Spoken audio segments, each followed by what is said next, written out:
Support top charities with Ed and Ann's Best Things First Foundation. Have you ever wondered how much a donation really helps the poor, or how much it really helps find cures?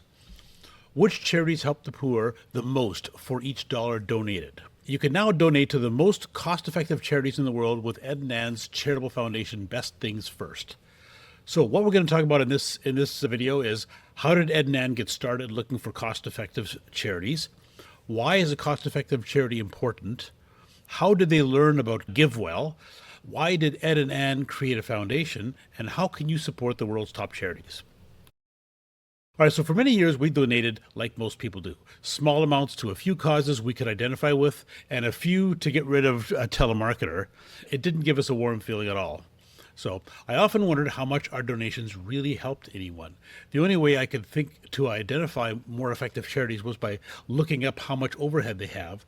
However, I realized that's not the same thing as doing something effective in the world. So now, many years ago, an owner of a company I worked for was constantly asked for donations. He donated if the person asking was a volunteer, but not to all the ones that used a marketing company, which is not a bad idea. So now, a few years ago then, I read about having a donation plan. I had a post about this. Decide at the beginning of the year a short list of causes that are important to us and donate a lot more to them. Then say no to all the other telemarketers. That felt so much more effective for us. So now, incidentally, our largest donations were to the Princess Margaret Run for Cancer, and we didn't know back then that that would actually be where and when Anne passed away. I constantly read books, and I came across the Best Things First book by Bjorn Lomborg. It was a huge eye-opener. It was the first time I saw someone using rigorous analysis to try to identify which causes produced the biggest benefit per dollar donated. As a finance guy, it's a light bulb went on.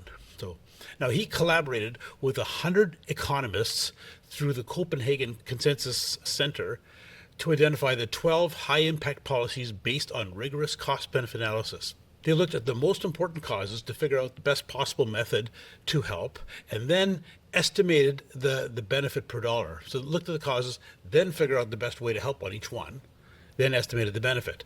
He calls them the doable dozen. So his quote is, in total, politicians could set aside just $35 billion a year, which is a rounding error in most global negotiations, to deliver immense benefits, including these 12 policies. Implementing these 12 policies would save 4.2 million lives annually and make the poorer world of half of the world more than 1 trillion better off each year. On average, a dollar invested would deliver an astounding $52 of social benefits. Now, why is a cost-effective charity important? So now we have a limited amount of money, and there is an infinite need. There's thousands of charities, can't give to everybody.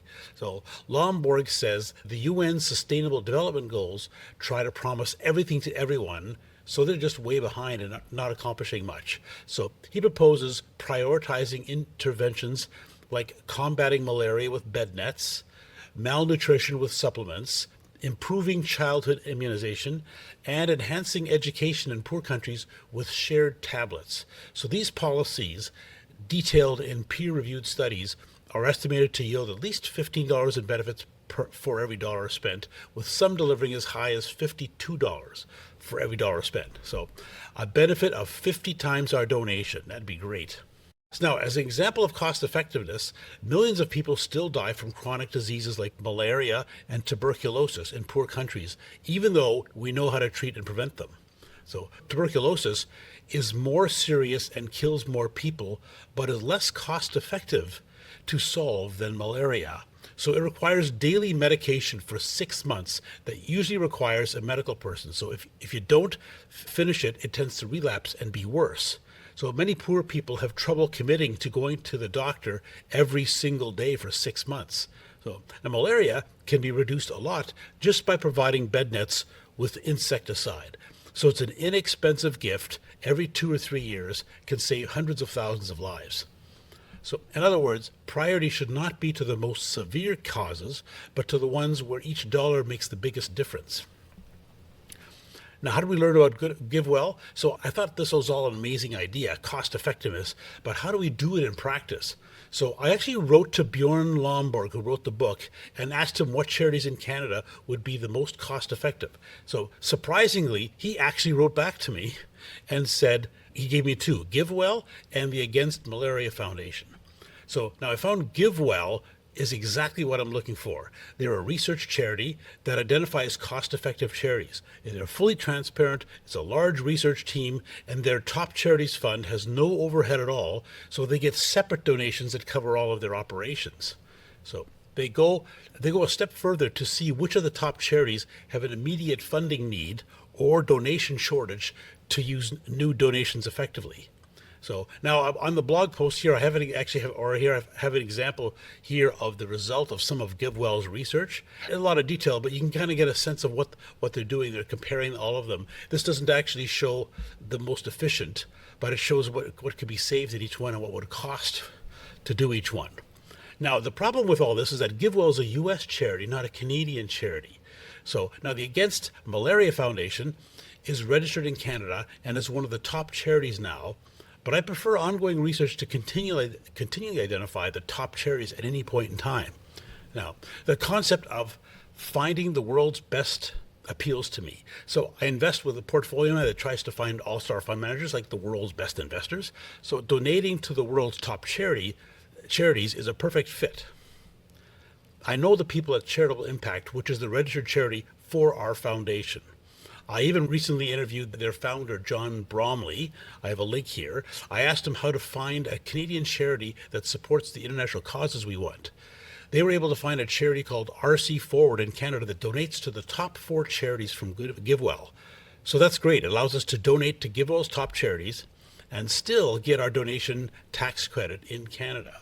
GiveWell also has another fund that they believe is even more effective, but they are less confident in the effectiveness. It's called their All Grants Fund. So it's a wider variety of causes with an expected higher impact, but there is less research to support it. So likely even higher benefits sounds good, but there is not a method to donate to it in Canada yet, but I plan to keep working on it. So now this entire process is a work in progress to find the most effective charities for our limited donation dollars. So why did my wife and I create a foundation? So a charitable foundation allows us to contribute now without having to give it away immediately. It also allows us to accumulate a larger fund to provide ongoing funding for top charities. After we started our foundation, I posted the idea last year. It's in a video, The Ultimate Status Symbol and Making a Difference in the World. Many charities prefer ongoing funding to one large donation. So getting funding every year means they can create a long-term ongoing program that can provide larger benefits. I've seen the benefits of investing to grow a much larger portfolio over time for retirement planning. With our foundation, we plan to make large donations every year, then invest it for long-term growth. Then we can donate 4 to 5% of it every year to provide ongoing funding to the top charities. I also learned about the how to donate 10 times more with the donation flow-through strategy. That's a video I did last year. It's complex, but it works and allows us to build our foundation even more quickly. So to be clear, the foundation is not my money. I cannot access it. I can direct how it is invested and who is donated to, but the money can only be used to donate to registered Canadian charities. We named our foundation after the book that inspired us and after our purpose, Best Things First. So how can you support the world's top charities? So after my interview with John Bromley last month, I learned how to create a giving group so anyone can donate to our foundation and get their tax receipt immediately from Charitable Impact. The timing is unfortunate in retrospect after my beloved wife, Ann Hetram, passed away unexpectedly last month.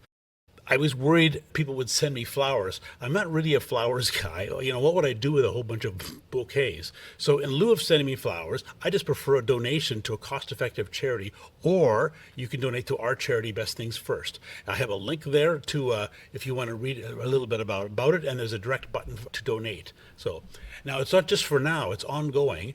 If you've been wondering how much your donations really help the poor, our foundation is a method for you to donate to the most cost-effective top charities. All right, that's my talk today. What you learned is, how did Ed and Ann get started looking for cost-effective charities? Why is a cost-effective charity important? How did they learn about GiveWell? Why did Ed and Ann create a foundation? And how can you support the world's top charities? Thanks for listening, and we'll talk to you next week.